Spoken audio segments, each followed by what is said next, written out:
Section 14 of Flatland by Edwin Abbott. Recording by Aaron White. How I vainly tried to explain the nature of Flatland. Thinking that it was time to bring down the monarch from his raptures to the level of common sense, I determined to endeavour to open up to him some glimpses of the truth, that is to say, of the nature of things in Flatland. So I began thus. How does your Royal Highness distinguish the shapes and positions of his subjects? I, for my part, noticed by the sense of sight, before I entered your kingdom, that some of your people are lines and others points, and that some of the lines are larger. You speak of an impossibility, interrupted the king. You must have seen a vision, for to detect the difference between a line and a point by the sense of sight is, as everyone knows, in the nature of things, impossible. But it can be detected by the sense of hearing, and by the same means my shape can be exactly ascertained. Behold me. I am a line, the longest in Lineland, over 6 inches of space. Of length, I ventured to suggest. Fool, said he. Space is length. Interrupt me again, and I have done. I apologized, but he continued scornfully. Since you are now impervious to argument, you shall hear with your ears how by means of my 2 voices I reveal my shape to my wives, who are at this moment 6,000 miles, 70 yards, 2 feet, 8 inches away, the one to the north, the other to the south. Listen, I call to them. He chirruped, and then complacently continued. My wives, at this moment, receiving the sound of one of my voice, closely followed by the other, and perceiving that the latter reaches them after an interval in which sound can traverse 6.457 inches, infer that one of my mouths is 6.457 inches further from them than the other, and accordingly know my shape to be 6.457 inches. But you will, of course, understand that my wives do not make this calculation every time they hear my 2 voices. They made it once for all before we were married, but they could make it at any time. And in the same way I can estimate the shape of any of my male subjects by the sense of sound. But how, said I, if a man feigns a woman's voice with one of his 2 voices, or so disguises his southern voice so that it cannot be recognized as the echo of the northern? May not such deceptions cause great inconvenience? And have you no means of checking frauds of this kind by commanding your neighbouring subjects to feel one another? This, of course, was a very stupid question, for feeling could not have answered the purpose, but I asked with a view of irritating the monarch, and I succeeded perfectly. What? cried he in horror. Explain your meaning. Feel, touch, come into contact, I replied. If you mean by feeling, said the king, approaching so close as to leave no space between 2 individuals, no stranger, that this offence is punishable in my dominions by death. And the reason is obvious. The frail form of a woman, being liable to be shattered by such an approximation, must be preserved by the state. But since women cannot be distinguished by the sense of sight from men, the law ordains universally that neither man nor woman shall be approached so closely as to destroy the interval between the approximator and the approximated. And indeed, what possible purpose would be served by this illegal and unnatural excess of approximation which you call touching, when all the ends of so brutal and coarse a process are attained at once more easily and more exactly by the sense of hearing? As to your suggested danger of deception, it is non-existent, for the voice, being the essence of one's being, cannot be thus changed at will. But come, suppose that I had the power of passing through solid things, so that I could penetrate my subjects, one after another, even to the number of 1 billion. verifying the size and distance of each by the sense of feeling. How much time and energy would be wasted in this clumsy and inaccurate method? Whereas now, in one moment of audition, I take, as it were, the census and statistics, local, corporeal, mental, and spiritual, of every living being in Lineland.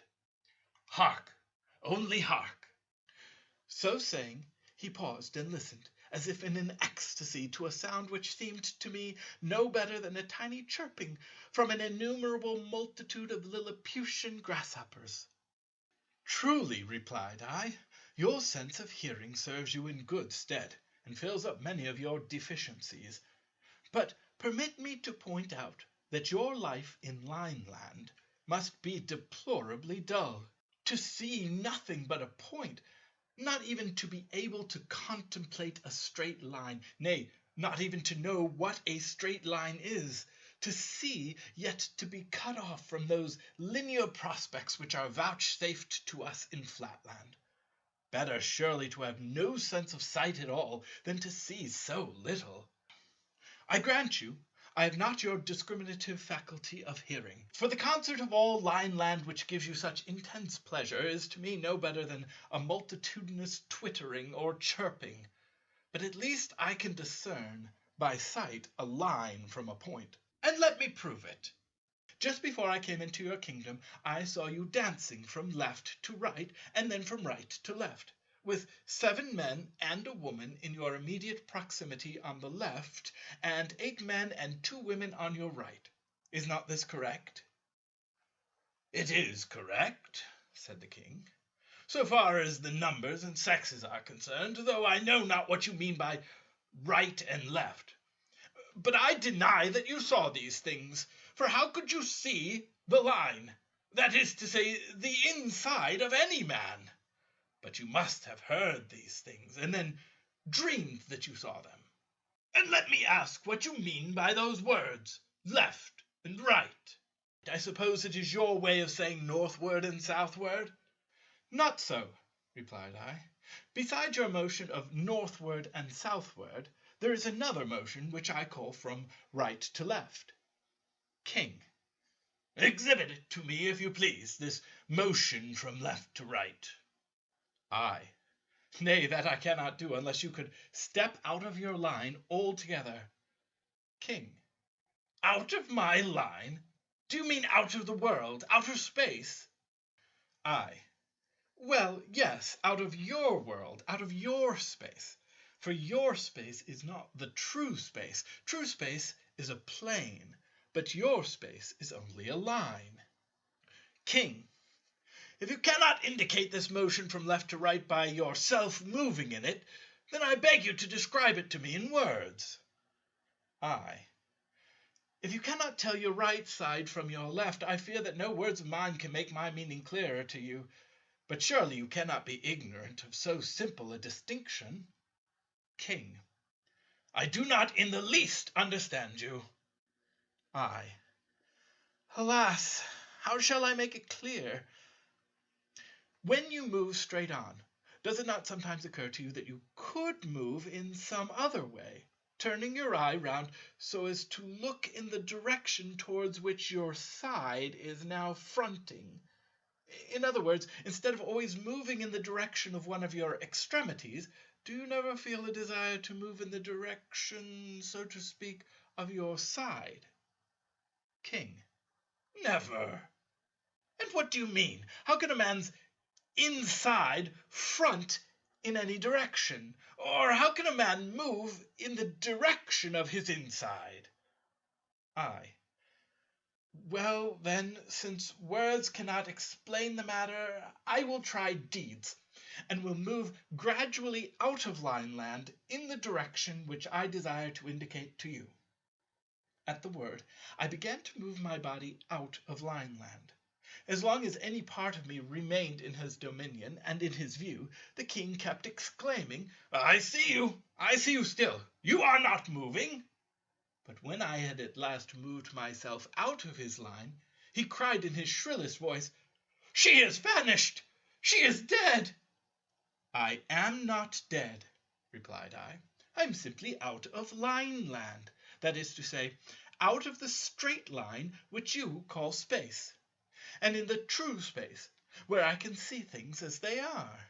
At this moment I can see your line, or side, or inside, as you are pleased to call it, and I can see also the men and women on the north and south of you, whom I will now enumerate, describing their order, their size, and the interval between each. When I had done this at great length, I cried triumphantly, "Does that at last convince you?" And with that I once more entered line land, taking up the same position as before. But the monarch replied, "If you were a man of sense, though as you appear to have only one voice, I have little doubt you are not a man, but a woman. But if you had a particle of sense, you would listen to reason. You ask me to believe that there is another line besides that which my senses indicate, and another motion besides that of which I am daily conscious. I, in return, ask you to describe in words, or indicate by motion, that other line of which you speak. Instead of moving, you merely exercise some magic art of vanishing and returning to sight. And instead of any lucid description of your new world, you simply tell me the numbers and sizes of some 40 of my retinue, facts known to any child in my capital. Can anything be more irrational or audacious? Acknowledge your folly, or depart from my dominions." Furious at his perversity, and especially indignant that he professed to be ignorant of my sex, I retorted in no measured terms, "Besotted being! You think yourself the perfection of existence, while you are in reality the most imperfect and imbecile. You profess to see, whereas you see nothing but a point. You plume yourself on inferring the existence of a straight line, but I can see straight lines, and infer the existence of angles, triangles, squares, pentagons, hexagons, and even circles. Why waste more words? Suffice it that I am the completion of your incomplete self. You are a line, but I am a line of lines, called in my country a square. And even I, infinitely superior though I am to you, am of little account among the great nobles of Flatland, whence I have come to visit you in the hope of enlightening your ignorance."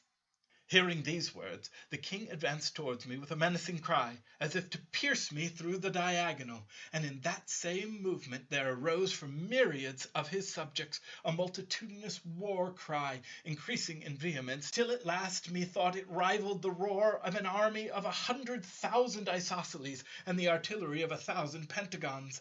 Spellbound and motionless, I could neither speak nor move to avert the impending destruction, and still the noise grew louder, and the king came closer, when I awoke to find the breakfast bell recalling me to the realities of Flatland. End of section 14. Recording by Aaron White.